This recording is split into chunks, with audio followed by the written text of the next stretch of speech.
Oh my. Hello, hello. Wow, this feels so... I don't even know what I'm doing. Okay, folks, so... I very recently, just got a dog. And the dog has been doing pretty great. But, he is new. He's a puppy. He's 15 weeks old.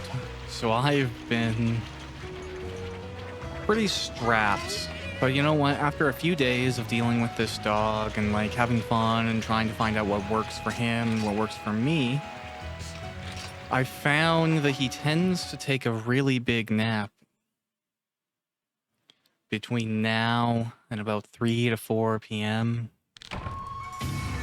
And this coincides with my lunch break. So, I'm going to try and, like, live some normal life. Which is tough when you have a brand new dog. They take a lot of attention. They're not potty trained yet, so you can't really leave them out of your sight for too long. And even though they're lovely and joyous things, it can be pretty stressful. I have no shame in admitting that a part of my process in dealing with this dog and figuring it out and feeling comfortable with the change that my life has gone through is I had to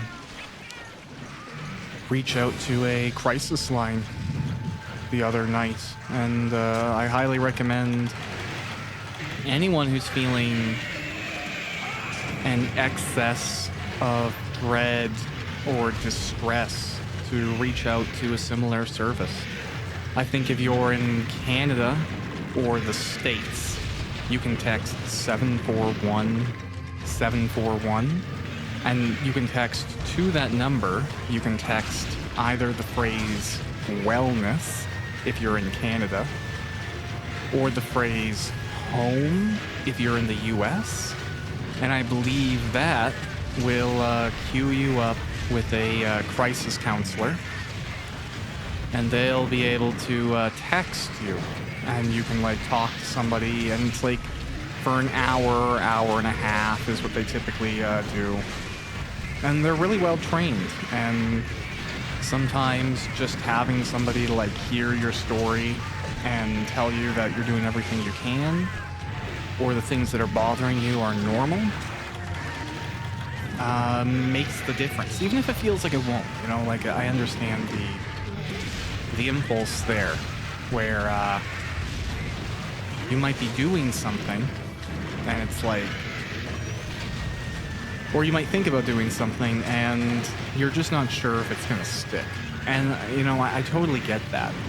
But one of the issues is like, and even me, I have to remember this. One of the issues with depression is that it convinces you can't get better. And anxiety is the same thing. You get into a place where you don't believe yourself, and you don't believe in hope, and you don't believe that whatever, you think you can talk yourself out of whatever the therapist would tell you. It's not going to work. It's going to be whatever. It's always failed. And that is sometimes true, because there's so many different types of therapy. There's tons of different medications. There's lots of options there. But there is just as well the potential for change. And there's always the potential for things to get better. And just because one thing doesn't work doesn't mean you shouldn't ultimately try and pursue something else.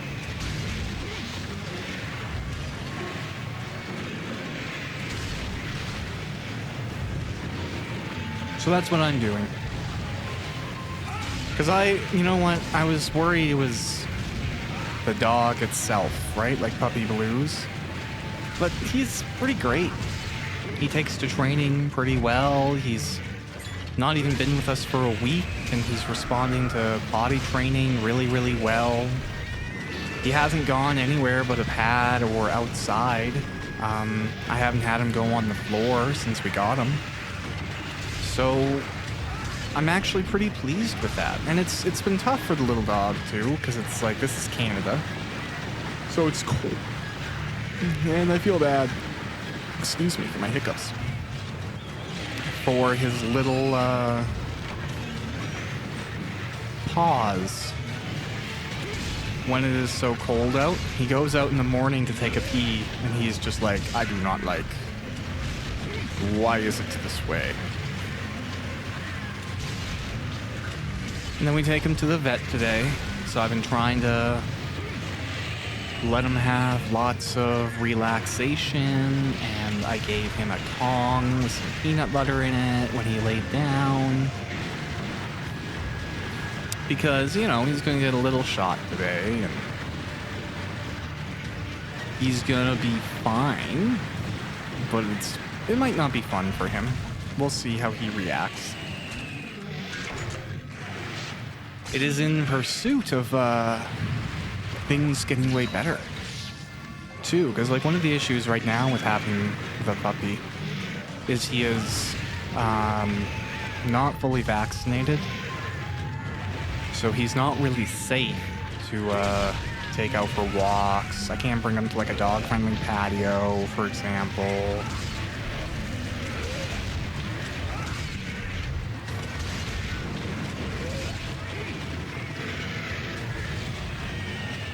And that means I kind of feel stuck. Like, I've been able to get out briefly, and my wife has let me go out and like go run mundane chores or something just to get out of the house for a little bit, because I work from home. So largely when she's at work, I am the dog parent. And, you know, I have to train the best I can. He's responding pretty well to a bunch of different things. His sit is getting really good. His stay is getting really good. He was at 5 seconds just at lunch today. And there's some little things we're working through with him. Like, he's scared of hallways. Which I think is normal for little dogs, because he's only a corgi, and he's not big, and he's never gonna be, like, big. But I think he's a little spooked by the halls. I think it's like this long, scary thing, and I don't know, something about it that he doesn't like. So we're training him on hallways. There's one entering our building. It's like a long, sort of cement hall leading up to the front door of the building. And he's coming down a little bit better now. But it takes some time.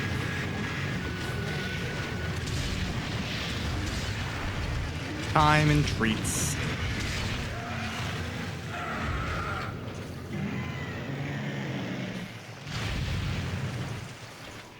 All right. Let's get some cards.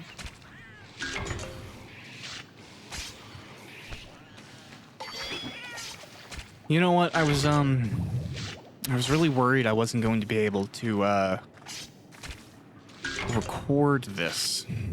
If I'm being completely honest, I was just getting so stressed that taking care of this dog would mean I wouldn't be able to do anything that I wanted to do for a really long time. And I'm carving back that time every single day. Now, not in a way that is disregarding this doggo. He's getting consistent meal times. He gets tons of potty breaks. He gets snacks. We're training him. And we're Oh, taking him out for at least an hour a day. And for a corgi, I feel like that is pretty good. And I think it is too, because like even though he is like a puppy, corgis sleep a lot of the day. Like everyone I know, everyone I've read about. And it's weird too, if I can be honest, like if I can just talk about it, because I'm no authority on dogs, but there's so many like conflicting pet opinions out there. I really feel like it's tough to disseminate good information, because like you'll go to one site and you'll be like, corgis aren't cuddly at all. They have no cuddle instincts. They might not even like it. And then you have tons of other places that are like, corgis are incredibly affectionate and they want to like be near you as much as they can, you know? And it's inconsistent. And I guess like there's tons of like genes for dogs, right? So maybe one gene pool has really different traits than the other. Or there's an incredible amount of variation in those differences.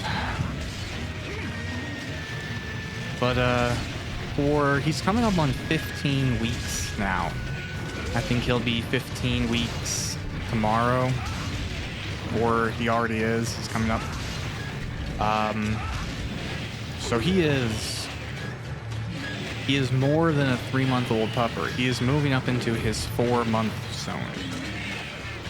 And you know what? We skipped a lot of the what I think are the really bad puppy years, weeks. It feels like years when you're in the middle of it. Because like when you adopt a puppy, you tend to get them between the ages of 7 to 8 weeks, depending on your breeder or where you're getting them from, rescue, whatever.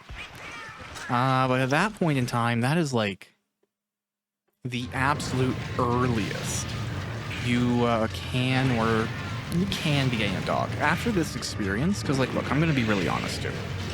I tried years ago to have a dog.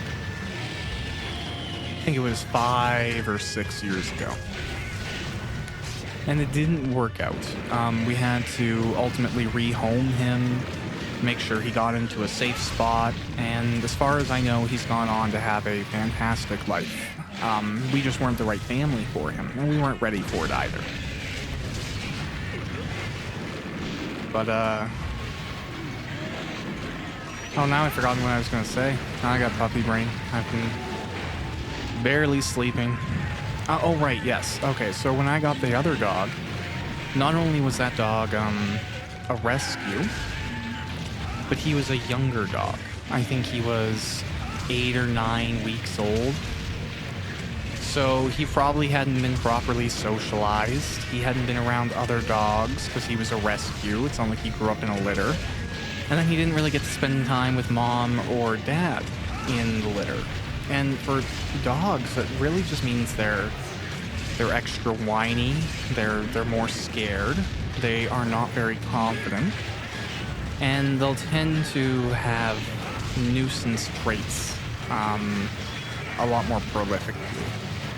And as somebody who worked in a dog daycare for a while and like was dealing with like 35 plus dogs in the same room, or a lot. I was dealing with a lot of dogs.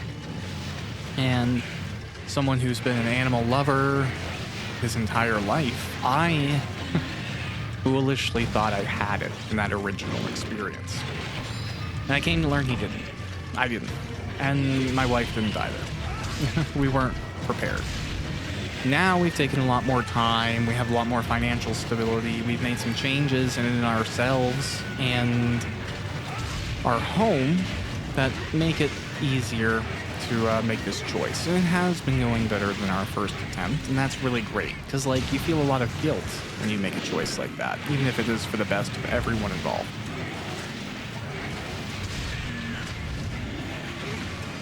So now that we have this nearly 15-week or almost 4-month-old pupper, he's going through a little bit of teething. But he probably got a lot of that already taken care of because he isn't too bad. And then he redirects to his teething toys really well, which is a huge relief. You're always worried that dog is going to get a taste for eating your cabinets or whatever. So to be in a case where, or a situation where not only was he redirecting onto his toys really well, his teething wasn't really bad, he hasn't tried to bite us. Now I know moving up into 6 months, he'll become a little bit of a teenager and we might see some personality changes there, but because he was so well socialized, because he's not really all that scared, because he's really person-centric, like he likes people, he's not scared of people, and he doesn't seem to be scared of other dogs. Ultimately, we think he's gonna work out. Huh. Alright, and those giant Ludroth, those are Royal Ludroth. Giants. What a screenshot.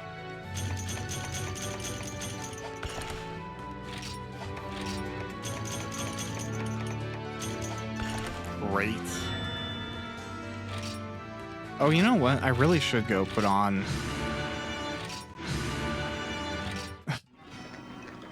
Okay, welcome back. Well, for me, for you, he just went through a cutscene. Or a cut. So it doesn't matter. Alright, let's go see if, yeah. Oh, auto guard is really nice, but let's just add. Let's just put on the health one and see what it does. And we'll go do whatever is next. Honestly, I don't even care. I feel like a dad who's just happy to be out of the house, you know? Like, I'm just playing games, I'm happy.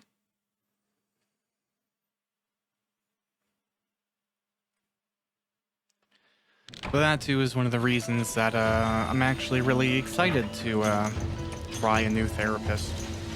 I have tried a lot of therapy in my time, and then when I was younger, I did a specialization in grief therapy, bereavement myself. I spent some time in an addiction prevention center, a lock-in addiction recovery center. And that's the type of place where you have double locked doors at every entrance, bars on the window. There's what's called a safe living unit, which is additionally behind a locked door, usually with a key card that only staff members have access to. And I worked in one of those and did some time in one of those, and I've done some other stuff. And even spending time in that world, I think it, funny enough for me, I think it actually undercuts some of the value I saw in getting therapy for myself. Not because I don't think it worked, but because I guess, like, I got caught up in thinking, well, I know what they're gonna try and do, so I'm gonna, like, negate it. And there are tons of things that I'm not trained in, so it's a really egotistical thing for me to think, if I'm being blunt about it. Like, things like behavioral cognitive therapy. I'm not qualified to deliver behavioral cognitive therapy. I do not have the training to, say, work through a phobia. So I don't know. I shouldn't give too much credit to that. But I think I did at a point. And as a result, I don't know, I've had some differing opinions too, right? I once went to my family doctor, and I worked with him to discuss my depression when I was 18, 19. Because I was at a point where I was, oh, that's weird. The game's been performing a little weird for me today. I don't know what's going on. I'm sure it's fine. Every now and then, I guess a little bit of lag is normal, but,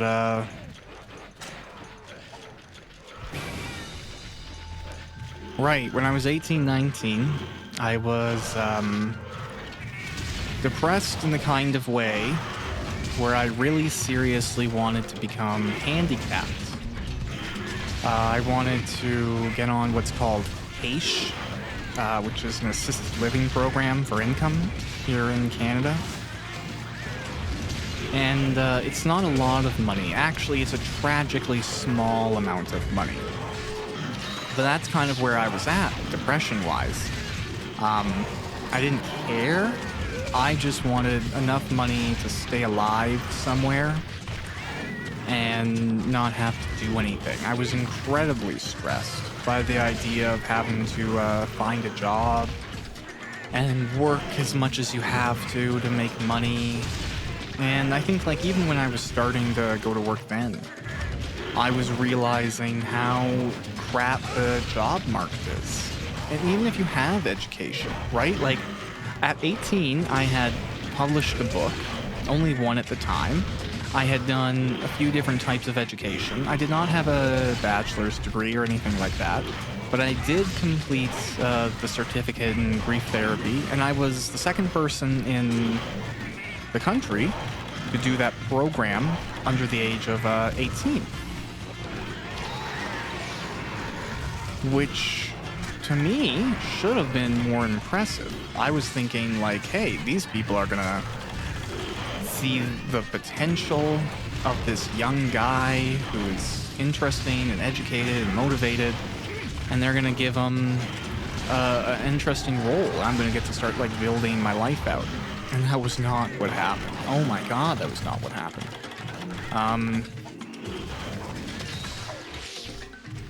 You know, I started working when I was 13 years old. So, I'm not there yet, but when I turn 33, I will have been working for 20 years. Which is, it feels like a long time. My first job was in a kitchen, specifically in a retirement home. And it was a facility that delivered meals to people with dementia, Alzheimer's, compromised memory, and regular seniors who were residents of this living community. Now, as weird as the statement is, working there taught me, like, just love seniors and really cherish them. I can remember playing pool with folks. There are pool tables at this place.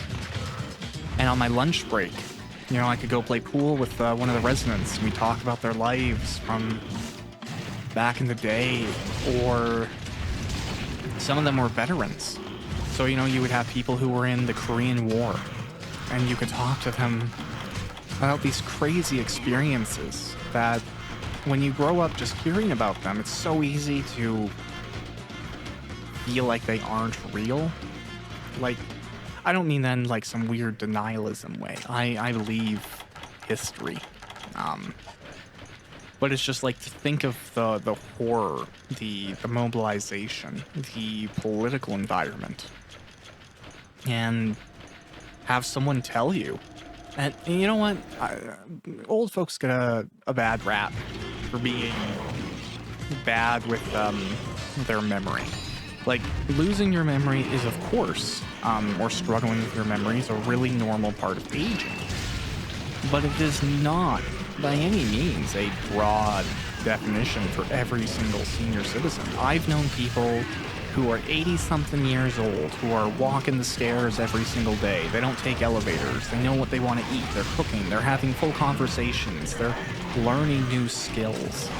Like, one of the first times I ever did anything IT related was helping folks do IT stuff there. I remember there was a computer they got, so they had like 4 floors in that building, and they had multiple different floors, and on every single one there was like a general access computer that anyone could use. I was in an open space, presumably so people like would watch porn on it or something.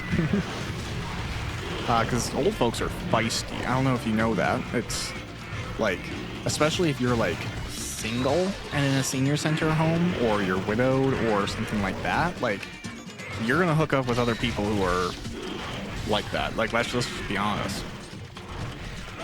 You know that like joke that a lot of people make? They're like, when I'm 90, I'm gonna do meth. Like, when people get 90, they're like, let's try out a 17 way, and let's have it be all old people, and let's have it just be completely impossible to read weaving of flesh. And yeah, that's what they're gonna do. Besides the point. So senior citizens are cool, and that was my first job. And then my first job there paid me at that time, which was, oh god, 2007, around there, 2007-ish. Was when I started working there. I worked there for 4 or 5 years. Up until, I think, early 2020. Because I got fired in my senior year. And I don't even, like, I'm not mad at them at all.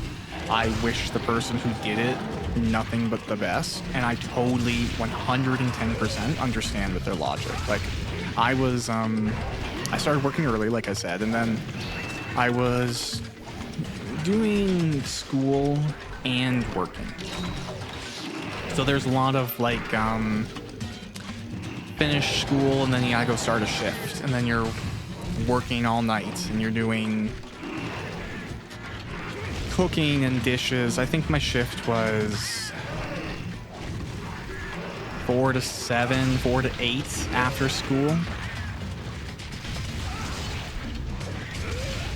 And yeah, $14.50 was what I was getting paid at that point in time. Now, at that point in time, the minimum wage in Canada was lower. I think it was $11.50 at the time when I got that job at $14.50. So you have to imagine me being like a 13-year-old making $14.50. I was doing, with weekend shifts and after school hours combined, I was doing maybe like 20 hours a week plus school. Because I would do like a big shift on the weekend every now and then. I'd do like a Sunday and I'd do like an 8-hour full shift. And I can remember my first 8-hour shift, I had no idea how I would get through it. It felt like the longest day of my life.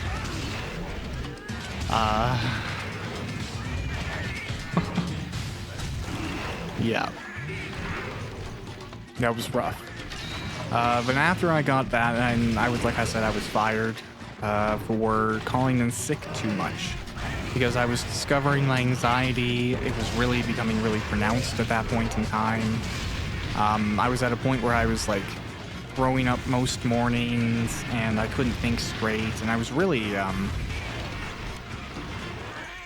what you could call in dire straits mental health wise. And I started to relieve that. I called in sick a lot, especially if the shift started at like 5 a.m. or 6 a.m.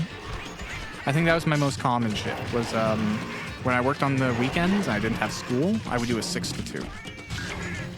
Now, 6 to 2s have their benefits because you're done working pretty quick. And you have the rest of the day once you're off, but you woke up at 4 a.m., so you are exhausted, and it doesn't matter. And, you know, it's just a random thought, but I've actually had a lot of jobs where I've had to wake up at 4 or 5 a.m. And I think that's why I have really good wake-up skills. Like, I don't like waking up early, But if I need to, I can wake up instantly. I can get up early, and if it sucks, it sucks, but I can make it work.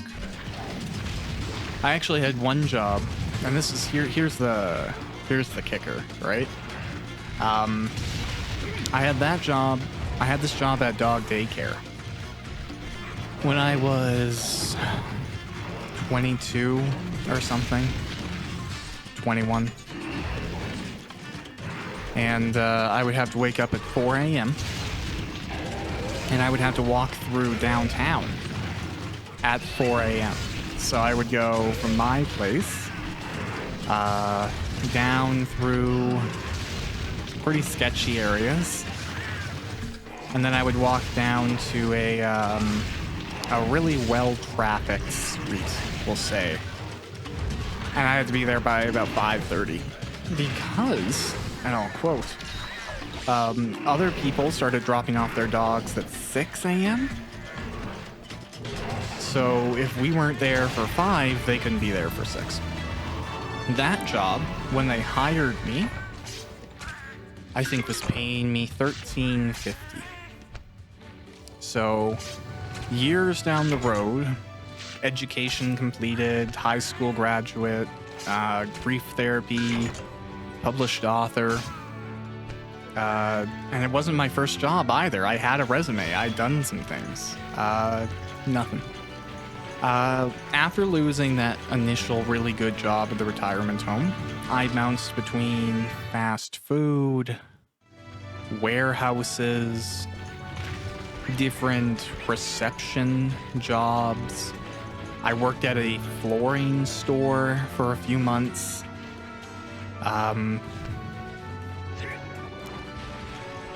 Yeah, I've done a lot of things. I once worked at a exotic fish exporter and importer, where a lot of my day was like I'd get a list and I'd get a net, and then I had to go across all of this huge facility and all these aquariums, and I had to get different fish, and that was my job. Like, that was what I did.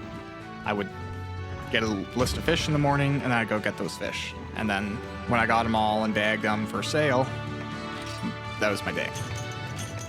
Sometimes there was some other stuff to move, orders would come in, but even then, I think that was only $16 an hour because it was a warehouse job. Crazy how the job market will treat you, even if you're willing to work hard.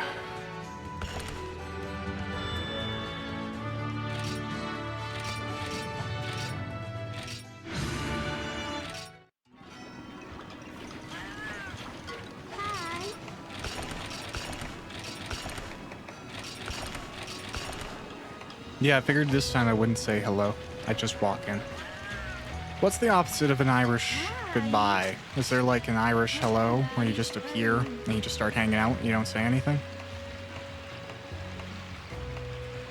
I'm trying to like just do small hunts right now because I don't have the mental capacity to do anything bigger. I'm just like, as much, even if I seem like I might be playing the game right now, I am, air quotes, not playing. I am just autopiloting, having fun, talking about my experiences with dogs and jobs. Oh man, and jobs, like, Jesus. I thought, when I was younger, money was so much more powerful than it is. I mean, don't get me wrong. I recognize the power in money as it is right now. I recognize that it is the decider of a lot of our choices. And it impacts us all at really high levels, whether you have it or you don't. And, yeah, while that's the case, I just thought I'd be able to do more with where I'm at when I got here. And now it's funny where I've been like, I've done a lot of jobs. I did not start off, I don't think, with a silver spoon in my mouth. I've had to do a lot of early, crappy shifts. I've literally had to clean poop for a living. Literally have to clean poop, you know? I've scrubbed things, I've degreased stuff, I've been soaked from working in shifts, I've been sweaty, I've been sore, I've been up at 5 a.m., I've worked till midnight, I've worked in a store that's been robbed, I've had coworkers physically assaulted, I've had, at one point, when I worked at a liquor store, there was a transient gang of drug dealers who were harassing us because one of our coworkers had asked this drug dealer to take off his backpack when he entered the store, but of course he's really protective of his backpack because that's where all of his stuff to make money is. So he wouldn't do that, and it was a whole fight, and then ever since then he started sending people to the store to steal from us and then coming in like waves, and he'd come out and they'd all stand outside and bang on the glass, and it was really intimidating. And then that person ended up dying. He was stabbed to death a few weeks later. So like, while it was such a weird instance, that too, because like I had a coworker who, one of the people that he sent in tried to steal from us, and my coworker, and I'll say, don't do this. Don't sacrifice your own well-being for a store. But my coworker chased after the guy, and he, like, turned right around, cocked him the jaw, broke a tooth, and he had to actually get workers' comp claims to deal with the orthodontistry that was required after that injury. And it was all for, like, a bottle of liquor. So that wasn't worth it. But that job sucks. So my point here is I've done a lot of shitty jobs, and I haven't stuck to one industry either. I've worked in the kitchen. I've worked white collar. I've worked even for a while. I've done little bits of creative work professionally. I've edited videos and prepared seminars, and I've done stuff like that as well. And despite doing that, having done a bunch of different things, once volunteering, actually, I even did some tin roofing. So that was a unique experience. I'll say I'm not a tradesperson. I respect those skill sets immensely, especially something like electrician. Just because, like, there's an added risk, a huge risk, on top of needing to know very, very specific things, right? Like, you use the wrong wires, you burn down your house or whatever. So, yeah. A lot of jobs, and now I'm in software. And I say that, and I feel like I had to qualify it, as weirdly as that is. Like, when I was younger, I was always the tech guy. I was the first person who figured out how to torrent stuff in my friends group, and how to burn CDs, and how to do all this stuff. If someone got a computer for Christmas, they'd be like, Josh, can you help me get this set up? And I would. I was in junior high, and I was jailbreaking phones for like $5-10 a pop. And I was doing a lot of phones. There were days where I would be like, hey guys, okay, I'm jailbreaking phones. I can do this generation, iPod, iTouch, whatever. Hand it over to me, unlock your phone, and I'll get it to you by tomorrow or something. And I would come home with like a backpack full of people's phones or iPods. And then I would, jailbreak them all up, and nothing is comparable to the heart attack you have when you think you have bricked somebody else's phone. Like, yeah, you're like, oh fuck. Actually, there's one point too, and I've never understood. Okay, I guess this is where being a nerd comes in handy, actually, if we're gonna make the statement. There was a point in, I think it was ninth grade, where somebody in my school who I would have considered to be a bully, not a very nice person, somebody who hangs out with the popular people, is always hitting on the super pretty girls, plays on sports teams, like that kind of guy. And he came up to me and he was really polite, and he paid for the thing and he gave me his phone, and afterwards he was really nice, and he was never mean to me ever after I helped him with his iPod. And he really appreciated the jailbreaking, and apparently he, got lots of free games and whatever, and it was worth it for him.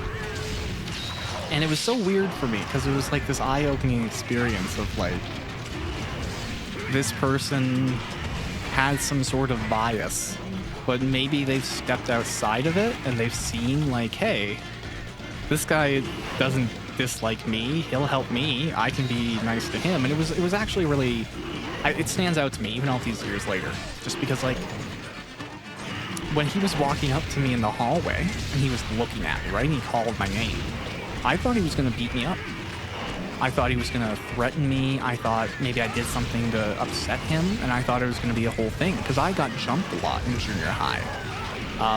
There's 1 or 2 times where, I was kicked into the dirt by 6, 7 people. And then you just laid there till they were done, and then you went home. So I was scared of violence. And then he was just like, hey man, can I pay you to jailbreak my iPod? And then I did. And when I went, I still remember this night, to this day, when I went home that night to do it, something went wrong. It was like stuck on the exploit screen. And I think at the time it was like iPhone or something. It was like the pineapple, whatever that was back in the jailbreaking scene. It was a pineapple. And I think it was 6th or 7th gen iOS, something like that. I don't know. But it was mostly iTouches back in that day. Kids didn't really have iPhones yet. Some did, but not everyone. Not like today, where like no one has an iPod, everyone has an iPhone or whatever. So, long story to explain that I was always doing tech stuff. I was doing things like that and finding my way to get into computer science.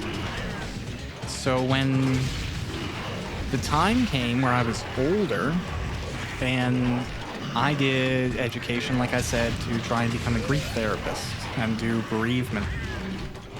And I'll make a note here that, like, even though I didn't have a bachelor's degree, there's 2 types of therapy where I live, which aren't actually overseen by any sort of, oversight board, you could say.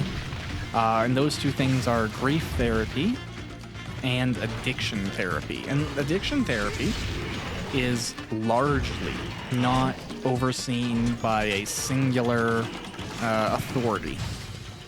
Now, that doesn't mean that I'm trying to say, I don't know what I'm doing. Addiction therapists aren't educated, or they aren't bringing their policy up to a certain point or standard, because most of them are. Actually, if you ever, random advice, if you ever want to find a good addiction therapist, look for somebody who has gone through recovery themselves. I have met a few different people in the addiction recovery world. I've met people who come to the therapy recovery world after having done it themselves, and people who are incredibly well educated and well meaning, but they may not personally understand. And somebody who understands addiction, somebody who has been there, it makes all the difference. It really, really, really does. It's such a big factor that I would honestly say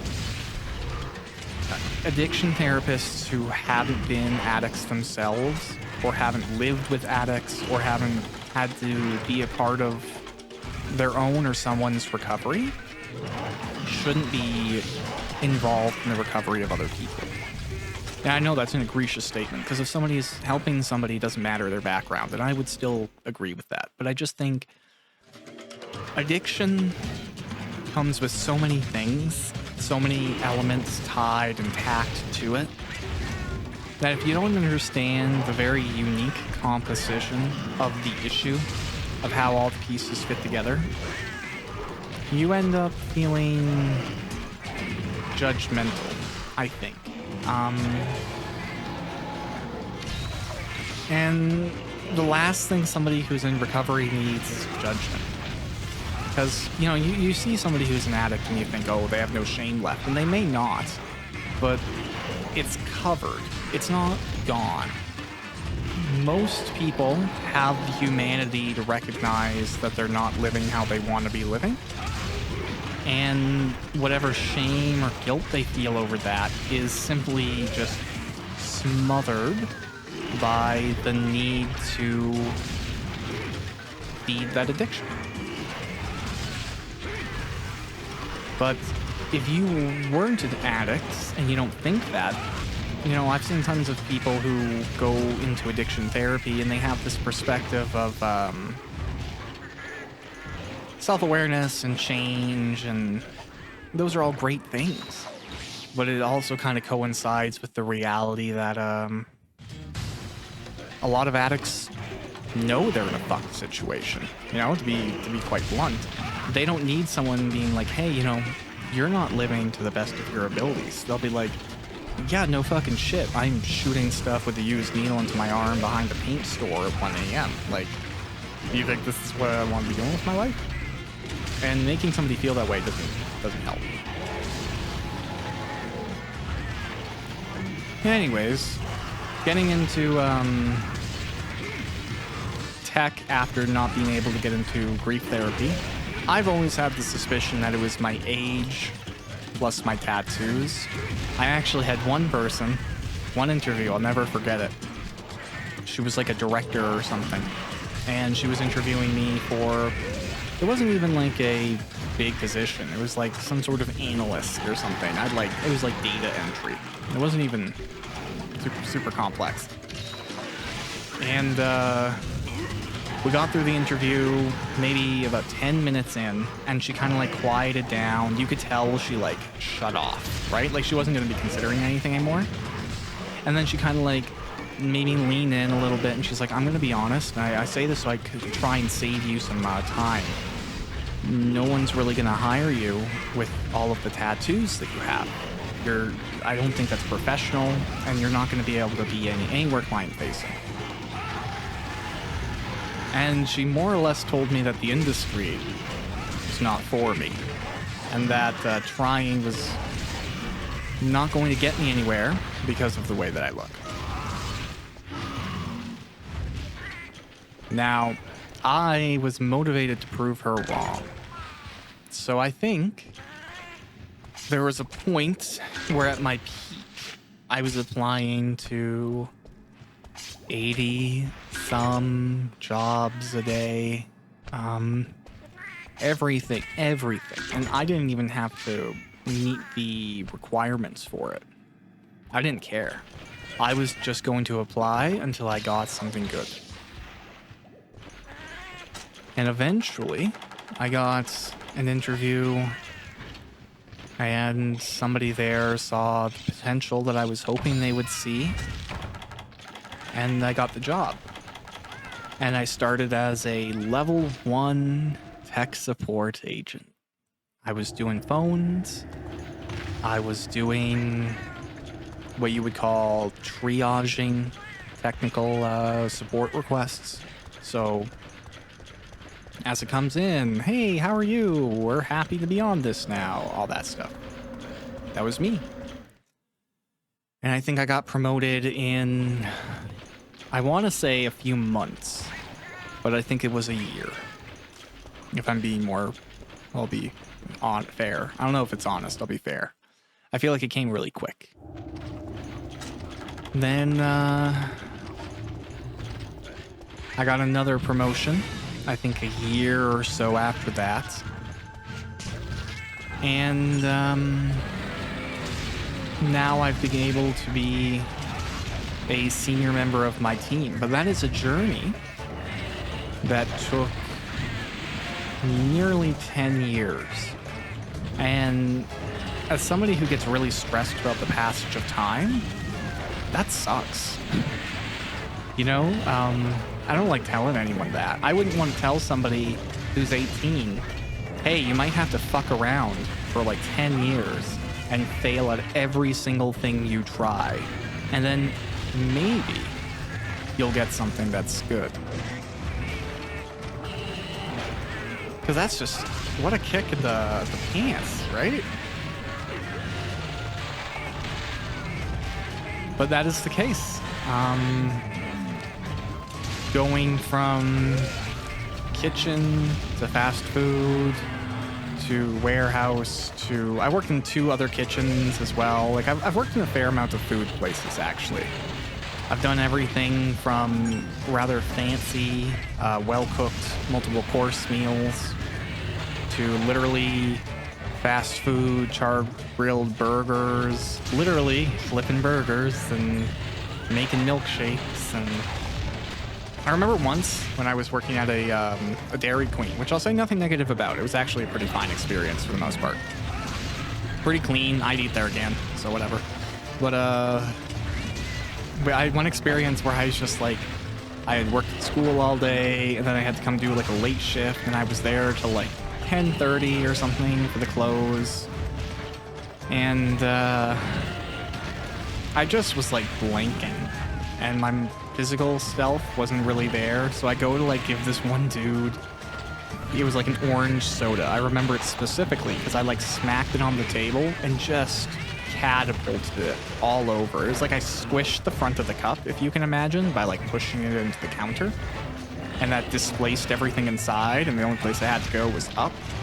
So it was such a solid movement too. Like I put it down, but at this angle that was so forceful, it just looks like it looked like I intentionally did this. And to this guy's credit, if he ever ends up watching this video, I doubt it. And he's like, oh crap, I remember years ago, some random Dairy Queen worker guy with long hair accidentally like blew up an orange soda at me. And I'll say I'm sorry, guy. I really appreciated that you didn't like yell at me or beat me up. Because I was just exhausted. And yeah, like, done all that. And then 10 years later, 10 years after my first job, I started working in tech. And now I think I've been in tech for, I think, 5 years. Which is crazy to think about, that I've been doing it that long. Because, like, I'm a bit of a punk ass, if I'm being completely honest. Like, that's what I grew up with, and I grew up with a lot of, like, less than formal individuals, we'll say. And that meant, you know, I was a less than formal individual myself. So the process of getting the job was a lot of learning about myself, learning how to work hard, and learning how to wait for an opportunity. Actually being in the job was all of the tech stuff I taught myself growing up. It was every jailbroken phone. It was every movie I found a way to get, or whatever it was, you know? Program I installed, suite I figured out. I remember way back in the day, not way back in the day, but a reasonable distance now, there was it was RPG Maker XP, and that was the first one I remember using. Excuse me. And, whew. I believe when RPG Maker XP uses Ruby. So Ruby was the first scripting language that I ever tried to teach myself. And after Ruby, there was, for the next generation of RPG Maker, I think it was Lua. Lua. Lots of things. And I think the newer versions are all just on Python. So, whatever. But all of that stuff, it all came together. So I guess the point I'm trying to make here, if I am trying to make one, is careers can be really difficult. When you get there, it might not feel like how you thought it was going to. But making that progress and keeping at it is how you get to places that you never thought you would be. I very recently did my taxes, and then I went to see what I made last year, and it was $3,000 more than the goal salary I had when I was 18. Because again, if I bring it back, I was in a place where I wanted to go on handicap living assistance, and I just wanted to be able to live a certain quality of life. And then I realized, okay, I'm going to need more than that to have any quality of life. So I said, I want this much money a year. I want to be able to make that after taxes. And then I did it. I never thought I would. I beat a wage that was, when I was working when I was 18, tens of thousands of dollars more than I was making. So it seemed impossible. And I thought, when I get there, I'm going to be so set. And it's funny, as proud as I am of getting here and doing the work and figuring out how to be the person that achieves what I want like that, the time it took to get here means things have changed. It's, what I wanted is now a different number. It's literally weighed differently.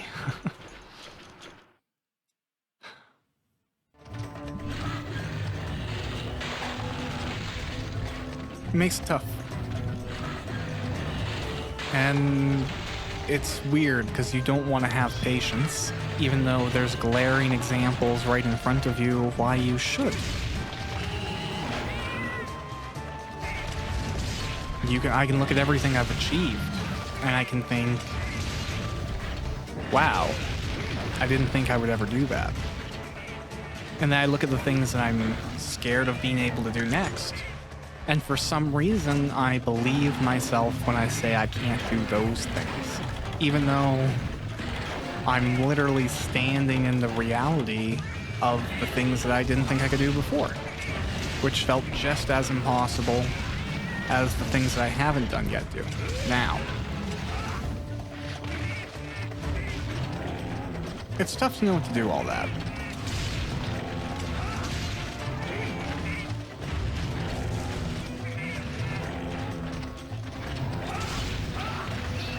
And then I have to imagine, right? Like,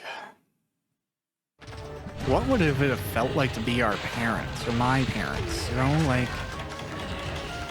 I'm not trying to give away too much security information here, but we'll say my mom was born roughly in the 60s. Right? The world that she grew up in, the power that her money had is so different compared to what I have right now. And if I had the exact same salary that I currently have when my mom was born, I would be living a life that seems like it's from a sitcom. A house, a garage, a car. If I wanted to have kids, I could support them and send them to school. I would probably be doing even better than that. Because I don't just have like an entry-level job. I'm the senior member of my team. Back in the day, I would be doing so much different. And you feel robbed from when, like, you look back and it's like somebody making like $47,000 a year in 1960 probably was able to buy a house pretty young, support their family, be a single income household. And now if you're making $47,000 a year, you probably can't pay rent on your own. Not even own a house. You can't pay rent alone.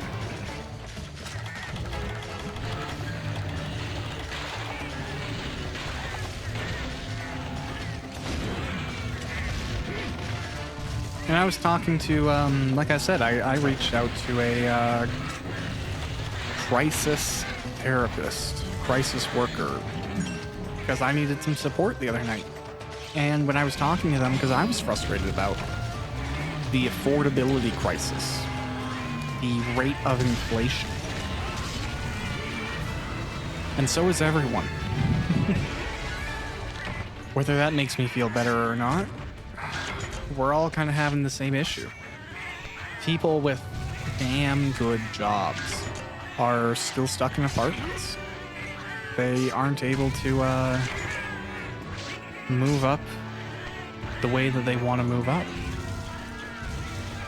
Or heck, I have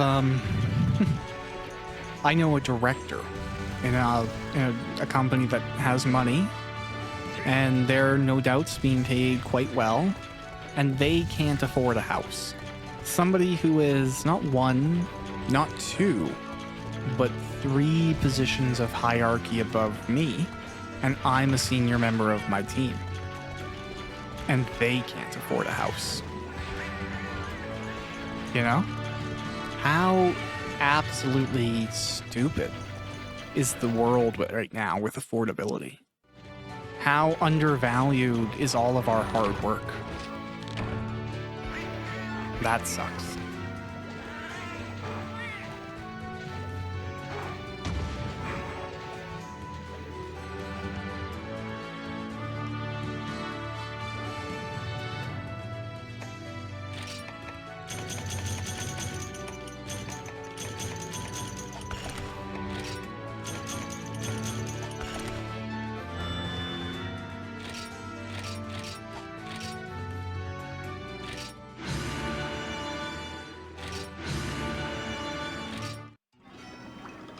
Okie dokie, folks.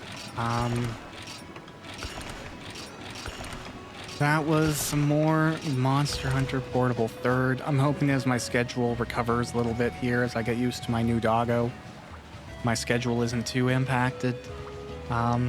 Based on this is my first week and I was able to get this video out while he took a nap. So you know what? I feel pretty confident that with even more time and a strong routine, I'm going to be able to keep doing the stuff that helps me relax. So even though it's not some million subscriber video and whatever, just talking about Monster Hunter and showing off the game really makes me happy. Thanks for watching this episode. I wish you the best with whatever you're doing, and farewell for now. Bye.